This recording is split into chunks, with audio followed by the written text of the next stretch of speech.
আজকে কয়েকদিন আবহাওয়া একদমই ভালো ছিল না। আমি একটু কাজে গিয়েছিলাম বাইরে।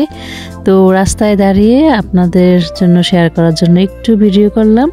খুব সুন্দর একটা কফি শপ, চারিদিকে একদম কুয়াশার মতো স্নো পড়ছিল, বৃষ্টি ছিল সাথে, এজন্য স্নোটা জমা হচ্ছিল না আর কি।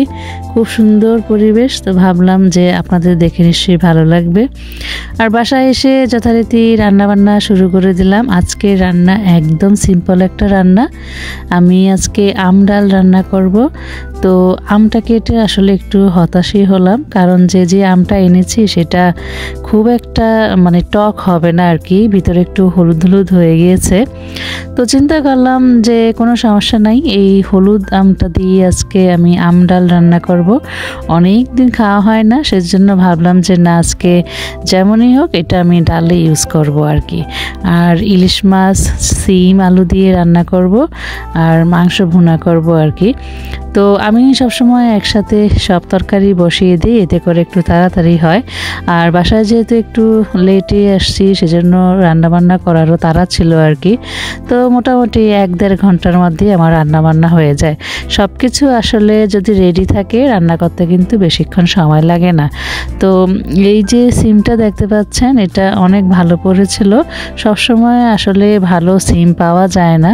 তো এইটা দেশি সিম, একদম বাংলা দোকান থেকে আনা।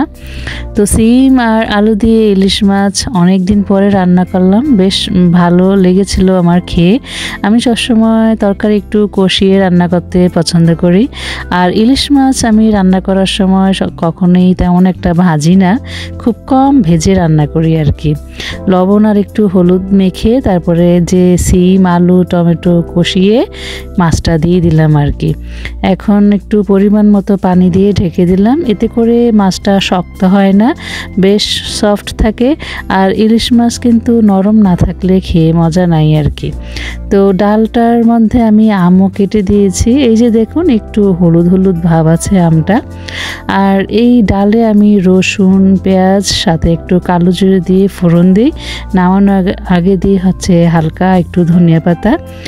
আর কালো জিরা না দিলে আসলে এই ডালের ফ্লেভারটা ভালো আসে না, আমার কাছে খুবই ভালো লাগে। আপনাদের কেমন লাগে আমাকে কমেন্টস করে জানাবেন এই আম ডালের সাথে একটু কালো জিরার ফোড়ন।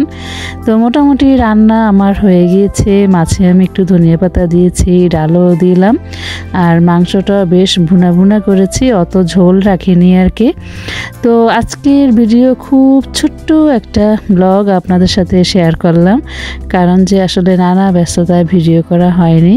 তো কেমন লেগেছে আমাকে কমেন্টস করে জানাবেন। আর সবাই ভালো থাকবেন, সবার জন্য অনেক ভালোবাসা রইল। আল্লাহ হাফেজ।